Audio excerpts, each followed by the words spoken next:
देवर वाले ससुराल में हफ्ते में एक दिन रसोई देवरों के नाम मायका। माला, ये मेरे भाई की विधवा पत्नी है। अब हमारे अलावा इन माँ बेटी को भला कौन सा सहारा है। मेरे होते हुए अब ये घर घर काम करके अपना गुजारा चलाए अच्छा नहीं लगता, इसीलिए मैं इसे यहाँ ले आया हूँ। आज से दोनों यहीं रहेंगी। हाँ हाँ, रख लो सबको इसी घर में लाकर। मेरा घर धर्मशाला जो है, आप कहो तो मैं ही चली जाती हूँ इस घर से, फिर रख लेना जिसे भी रखना है।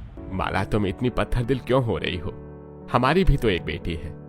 अगर हम इनका भला करेंगे तो हमारी बेटी का भी भगवान भला ही करेगा। और फिर भगवान ने हमें इतनी दौलत दी है, क्या करेंगे हम इतनी दौलत का? आपको ज्यादा दानी बनने की जरूरत नहीं है, मैं कह दे रही हूँ आपको। एक बेटी है तो क्या हुआ, मैं उसे बहुत लाड प्यार से पालूंगी और अपना सब कुछ उसी के नाम करूंगी। और मैं किसी को अपने घर में मुफ्त की रोटियां नहीं तोड़ने दूंगी।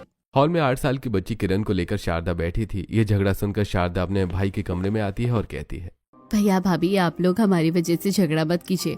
मैं बाहर काम करके अपना और अपनी बेटी का खर्च चला लूंगी।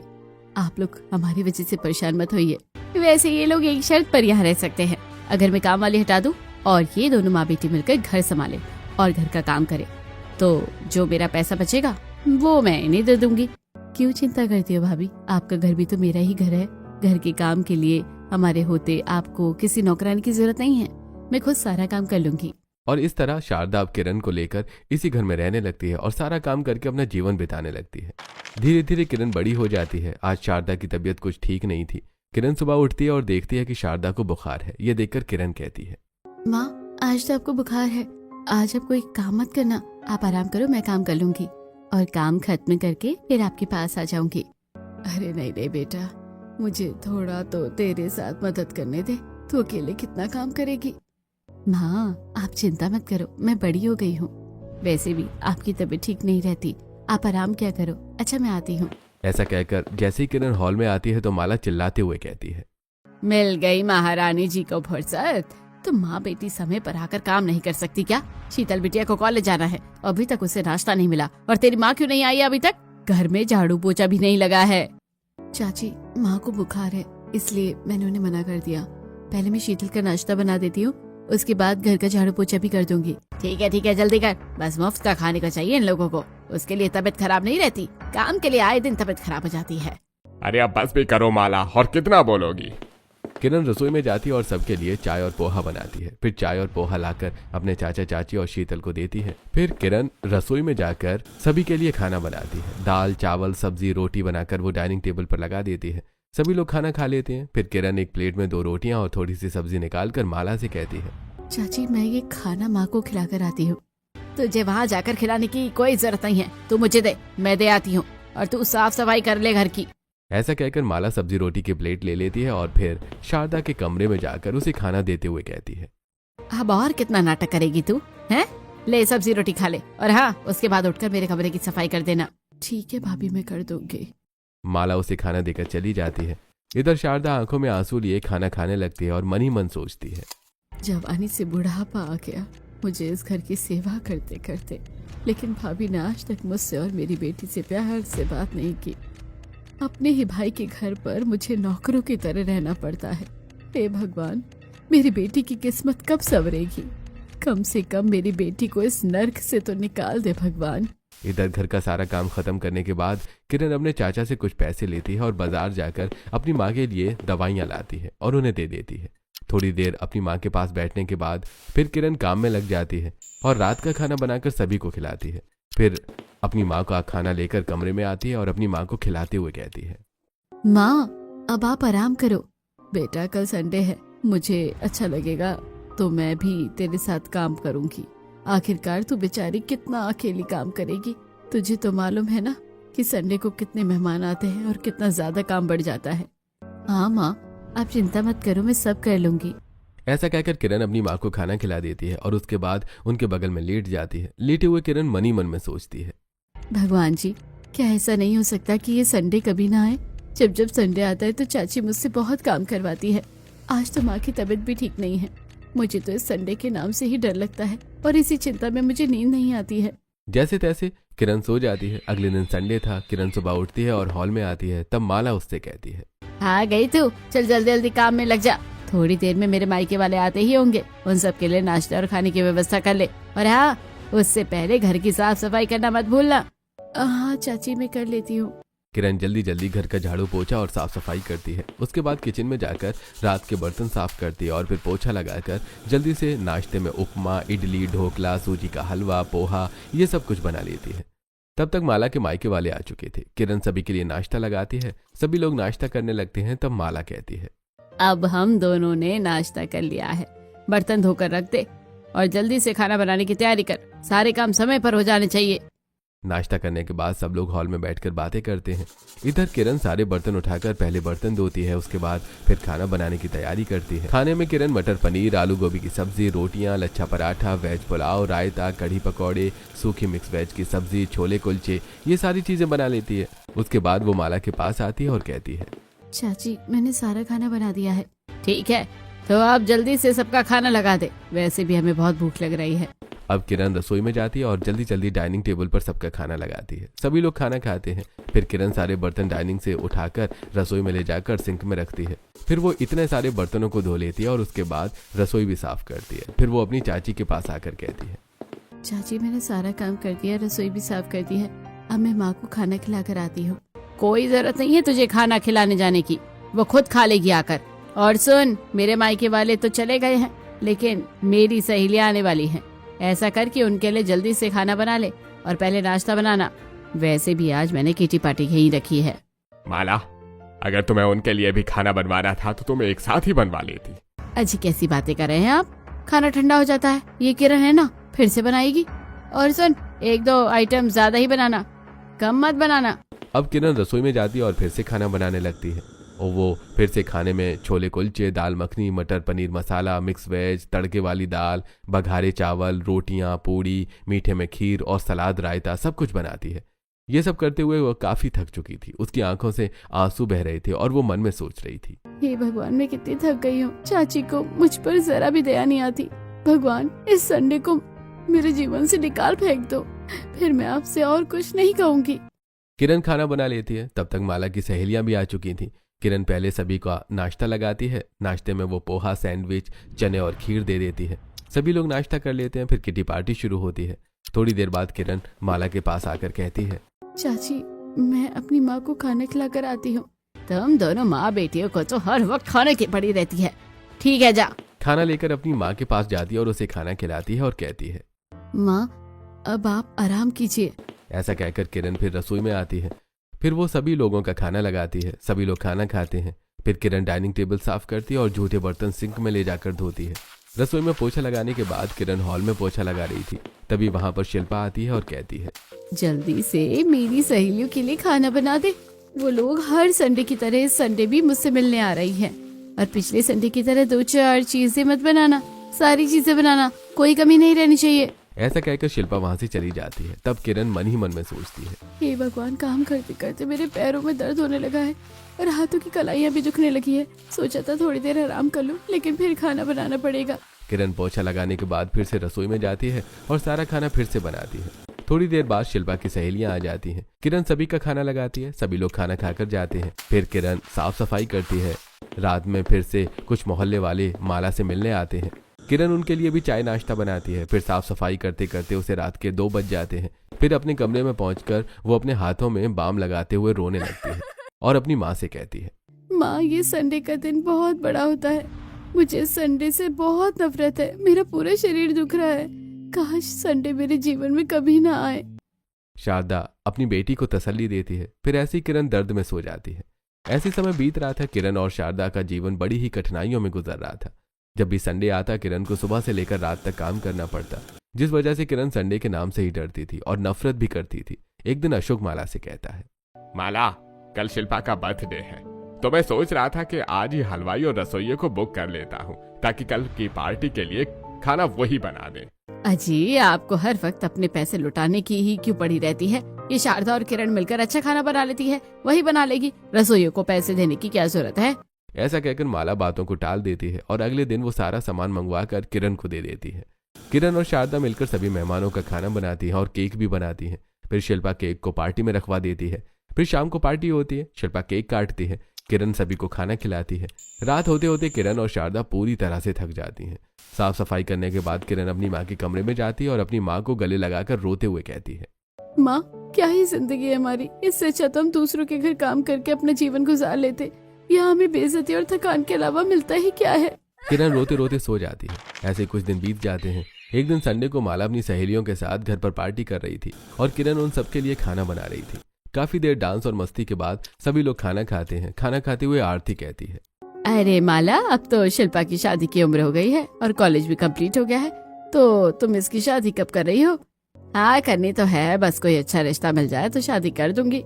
यार, मेरी नजर में एक बहुत अच्छा लड़का है और एक बहुत अच्छा परिवार है। तुम चाहो तो देख सकती हो। लड़के का अच्छा खासा बिजनेस है, अमीर लोग हैं। बस एक ही प्रॉब्लम है कि उनके घर में कोई औरत नहीं है। 6 बेटे अपने पिता के साथ रहते हैं और अभी किसी भी बेटे की शादी नहीं हुई है। नहीं आरती, मैं देवरों से भरे हुए ससुराल में अपनी बेटी की शादी नहीं करूंगी, चाहे वो कितनी भी अमीर क्यों ना हो। हाँ, तो तेरी भतीजी किरण भी तो है, आखिर तुझे उसकी भी तो शादी करनी है। उसके लिए देख ले, उन लोगों के लिए। सही कह रही है आरती, मैं किरण की शादी करवा देती हूँ। उस देवरों से भरे ससुराल में कम से कम हमारा पीछा तो छूटेगा। ठीक है आरती, तो तुम उन लोगों को खबर कर दो कि कल ही आकर किरण को देख ले। शाम को जब अशोक घर आता है तो माला उसे सारी बातें बताते हुए कहती है, मैंने लड़के वालों को कल बुला लिया है। आखिर किरण के हाथ भी तो हमें ही पीले करने हैं, तो इस रिश्ते को हम किरण के लिए देख ही लेते हैं। वैसे माला, उस घर में एक भी औरत नहीं है, तो क्या हमें किरण की शादी वहाँ करनी चाहिए? औरत नहीं है तो क्या, कभी औरत आएगी नहीं क्या वहाँ? इतने अच्छे लोग हैं और वैसे भी किरण को काम करने में कोई दिक्कत होती नहीं है। मेरी मानो, चुपचाप से उसके हाथ पीले कर दो। अशोक भी मान जाता है। अगले दिन सुबह अशोक शारदा और किरण को सारी बातें बता देता है।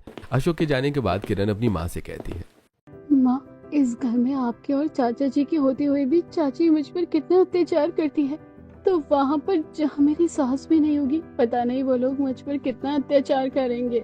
तू ऐसा क्यों सोच रही है बेटा? सभी लोग एक जैसे नहीं होते।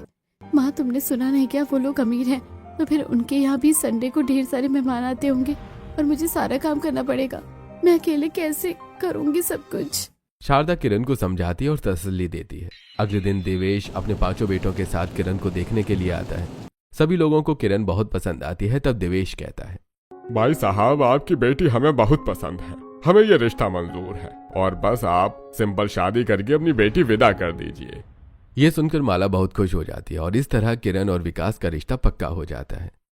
और बीतते समय के साथ जल्दी ही किरण की शादी विकास से हो जाती है और किरण दुल्हन बनकर विकास के घर आ जाती है। सौरभ किरण की आरती उतारते हुए कहता है, आइए भाभी, हमारे घर में आपका स्वागत है, कलश गिराकर गृह प्रवेश कीजिए। अब किरण दाहिने पैर से कलश गिराकर गृह प्रवेश करती है। तभी एक गुलदस्ता देते हुए किरण का दूसरा देवर कहता है, भाभी, अगर हमारी माँ या बहन होती तो आपका बहुत अच्छे से स्वागत करती। हमसे जो हुआ हमने वही किया, आप प्लीज बुरा मत मानना, और ये फूलों का गुलदस्ता आपके लिए। किरण गुलदस्ता लेकर मुस्कुरा देती है। तभी देवेश कहता है, किरण बेटा, तुम काफी थक गई होगी, जाकर अपने कमरे में आराम कर लो। सुबह देखेंगे कि क्या क्या रस्में करनी है। जाओ बेटा विकास, बहू को लेकर कमरे में जाओ। अब किरण विकास के साथ अपने कमरे में जाती है तो देखती है कि कमरा बहुत अच्छी तरह फूलों से सजा हुआ था। ये देखकर किरण बहुत खुश हो जाती है। तभी उसका देवर तीसरा वाला पीछे से कहता है, भाभी, हम सभी देवरों ने मिलकर आपके स्वागत की सारी तैयारियां की हैं। बताइए कैसा लगा आपको? अरे तुम लोग सारी बातें अभी ही पूछ लोगे क्या, या सुबह के लिए कुछ छोड़ोगे? अरे चले जाओ और हमें आराम करने दो, और तुम लोग भी आराम करो। विकास की बात सुनकर नयन वहां से चला जाता है।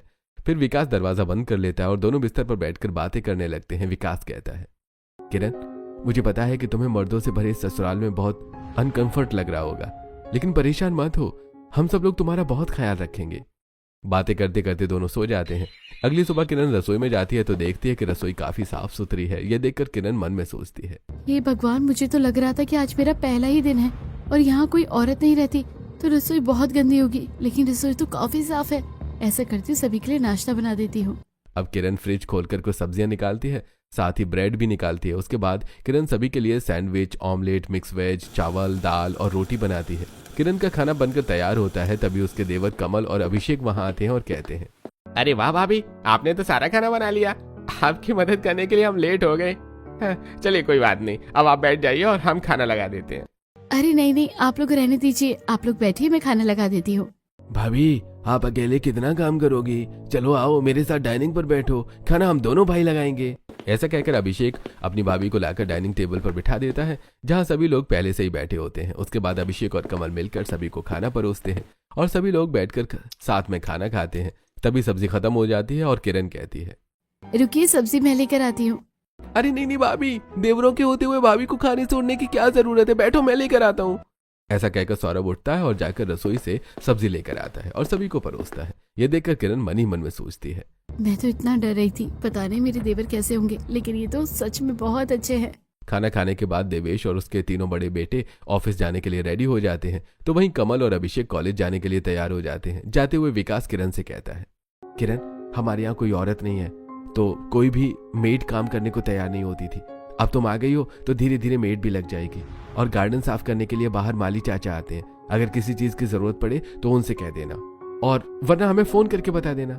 और भाभी, आपको काम करने की कोई जरूरत नहीं है, आप आराम कर लेना, जब हम सभी वापस आएंगे तो आपके साथ मिलकर काम करवा देंगे। किरण मुस्कुरा देती है और इन सभी को अपनी इतनी चिंता करते देखकर किरण बहुत खुश होती है। उन सभी के जाने के बाद किरण घर को देखते हुए अपने आप से कहती है, घर में काफी धूल जम रही है और घर कितना बिखरा पड़ा है।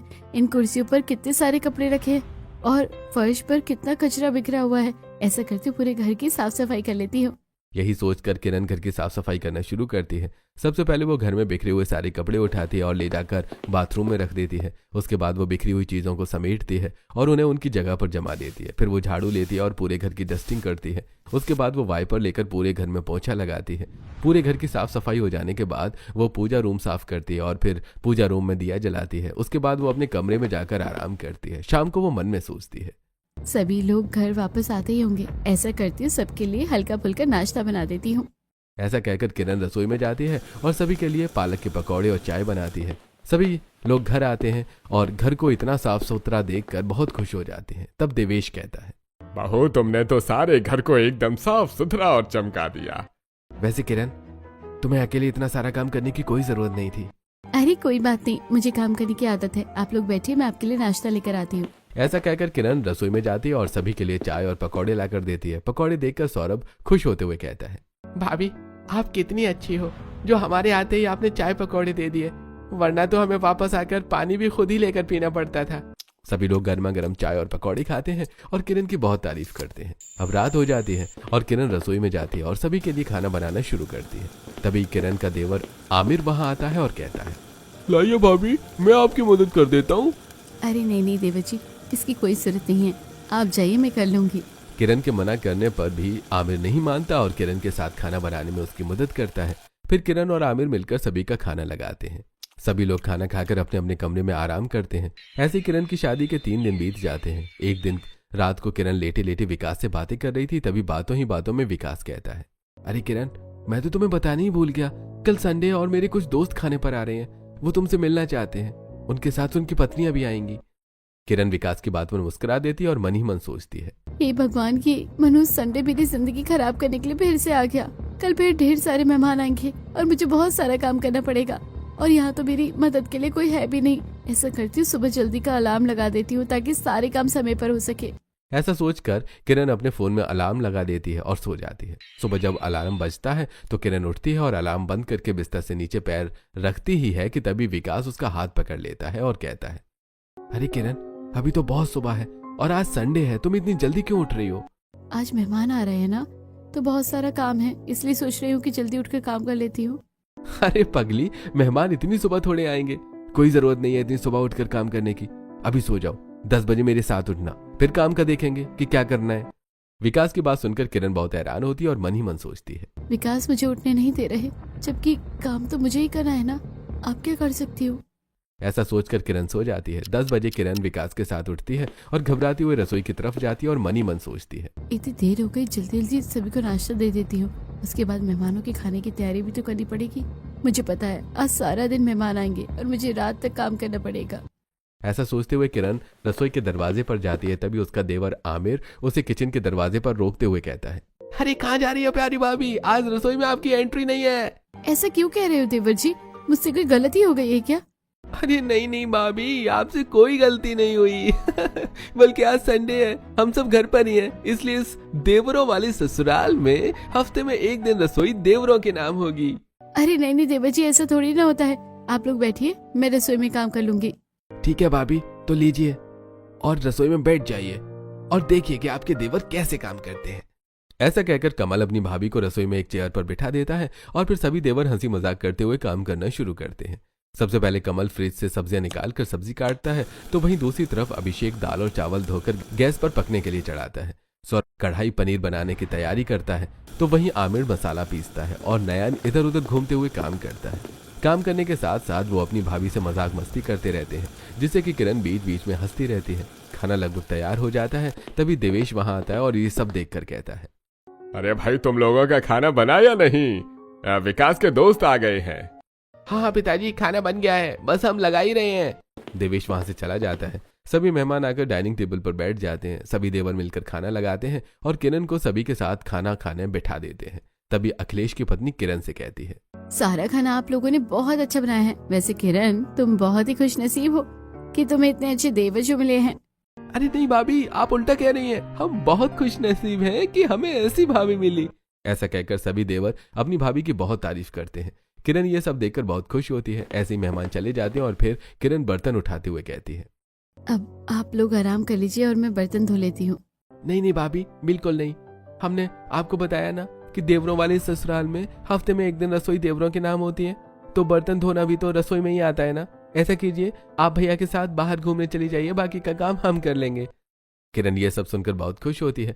वो अपने कमरे में जाकर तैयार होती है और विकास के साथ शॉपिंग के लिए मॉल जाती है। विकास उसे ढेर सारी शॉपिंग करवाता है और फिर रेस्टोरेंट ले जाकर उसे अलग अलग तरह की चीजें दिखाता है, खिलाता है और प्यार भरी बातें भी करता है। ये सब देखकर किरण मनी मन में सोचती है, हे भगवान, जिस संडे से तो मैं सबसे ज्यादा डर रही थी, वो तो मेरे जीवन का सबसे खूबसूरत दिन निकला। मुझे तो ऐसे पता ही नहीं था कि संडे इतना अच्छा भी हो सकता है। रात को घूम फिर कर जब किरण वापस आती है तो देखती है कि सारा घर साफ था और खाना बना हुआ था। किरण के देवर सबका खाना लगाते हैं। सभी लोग प्यार से खाना खाते हैं। ऐसे समय बीतने लगता है और किरण अपने ससुराल वालों के साथ खुशी खुशी रहने लगती है। कुछ दिनों बाद किरण के चाचा उसे कॉल करते हैं और कहते हैं, अरे कैसी है किरण बेटा?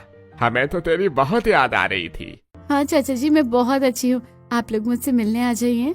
हाँ बेटा, आज संडे है, इसलिए हम तेरे घर तुझसे मिलने आ रहे हैं। बस यही बताने के लिए मैंने तुझे फोन किया था। ये सुनकर किरण बहुत खुश हो जाती है। फोन रखकर वो सभी लोगों को अपने मायके वालों के आने की खबर देती है और कहती है, ऐसा करती हूँ कि मैं सभी लोगों के लिए खाना बना देती हूँ। भाभी आप फिर भूल गई, आज संडे है और हमने आपको कहा है ना कि देवरों वाले ससुराल में हफ्ते में एक दिन रसोई देवरों के नाम होगी, तो इसलिए आपको कुछ करने की जरूरत नहीं है, सब कुछ हम संभाल लेंगे। ऐसा कहकर कमल किरण को सोफे पर बिठा देता है और उसके हाथ में एक मैगजीन देकर कहता है, भाभी आप ये मैगजीन पढ़ो, हम काम करते हैं। सभी देवर अपने अपने काम में लग जाते हैं। कोई घर की साफ सफाई करता है, तो कोई डाइनिंग साफ करता है, कोई किचन में सब्जी काटता है, कोई दाल चावल बनाता है। थोड़ी देर बाद ही किरण के मायके वाले आ जाते हैं। किरण उन्हें देखकर बहुत खुश होती है। वो दौड़कर अपनी माँ को गले से लगा लेती है। सभी लोग बैठते हैं और किरण से बातें करते हैं। तभी किरण कहती है, मैं आप लोगों के लिए नाश्ता लेकर आती हूँ। कमल और अभिषेक ट्रे में चाय और नाश्ता लेकर आते हैं और उन्हें देते हुए कहते हैं, अरे नहीं नहीं भाभी, आपको काम करने की कोई जरूरत नहीं है। आज तो संडे है, आज सारा दिन भाभी के लिए देवर काम करेंगे। क्या इसे संडे को काम नहीं करना पड़ता? क्या आप लोग ही सारा काम करते हैं? हाँ बेटा, देवरों वाले ससुराल में हफ्ते में एक दिन रसोई देवरों के नाम होती है, इसलिए किरण को काम करने की कोई जरूरत नहीं पड़ती। ये सुनकर शिल्पा के साथ साथ सभी हैरान रह जाते हैं। थोड़ी देर बाद किरण के देवर मिलकर खाना लगा देते हैं। सभी लोग खाना खाते हैं। उसके बाद किरण के देवर ही सारे बर्तन उठाते हैं और बर्तन धोते हैं और साफ सफाई करते हैं। ये सब देखकर शारदा बहुत खुश होती है। वो किरण के कमरे में जाती है और बातें करते हुए कहती है, बेटा मैं बहुत खुश हूँ कि तुझे इतना अच्छा ससुराल मिला है। तू तो संडे के नाम से डरती थी, लेकिन तेरे जीवन में संडे तो खुशियाँ लेकर आया है। हाँ माँ, आप सच कह रही हो। मेरे ससुराल में बहुत ध्यान रखते हैं मेरा। मुझे काम भी नहीं करने देते। मुझे इतना प्यार करते हैं कि मुझे ऐसा लगता है कि ये घर नहीं बल्कि स्वर्ग है। शिल्पा भी किरण के कमरे के बाहर खड़ी सब कुछ सुन रही थी और मन ही मन सोच रही थी, कितनी खुश है किरण इस घर में। वैसे तो मुझे किरण का देवर सौरभ बहुत पसंद है, लेकिन भला किरण मुझे इस घर की बहू क्यों बनने देगी? आखिर मैंने उसके साथ इतना बुरा जो किया है। काफी देर वहां समय बिताने के बाद किरण के मायके वाले अपने घर वापस लौट जाते हैं। शिल्पा घर आने के बाद सिर्फ सौरभ के ख्यालों में ही खोई रहती है। ऐसे 4 दिन बीत जाते हैं। एक दिन उसकी माँ वहां आती है और कहती है, क्या बात है बेटा, मैं देख रही हूँ जब से तू वहाँ से आई है तब से कितनी खोई खोई रहती है, कोई दिक्कत है? माँ, मुझे किरण का देवर सौरभ बहुत पसंद है, मुझे उसी से शादी करनी है, प्लीज आप मेरे लिए बात चलाओ। बेटा सौरभ तो मुझे भी पसंद है तेरे लिए, लेकिन हमने किरण के साथ हमेशा गलत किया है, वो तुझे अपने घर की बहू भला क्यों ही बनने देगी। बाहर पोछा लगा रही शारदा ये सब सुन रही थी। वो माला के पास आती है और कहती है, कैसी बातें कर रही हो भाभी, जो भी हो शिल्पा किरण की बहन है, आप रिश्ते की बात तो डालिए, मुझे विश्वास है किरण कभी मना नहीं करेगी। शारदा के कहने पर माला किरण को फोन लगाती है और शिल्पा और सौरभ के रिश्ते की बात करती है।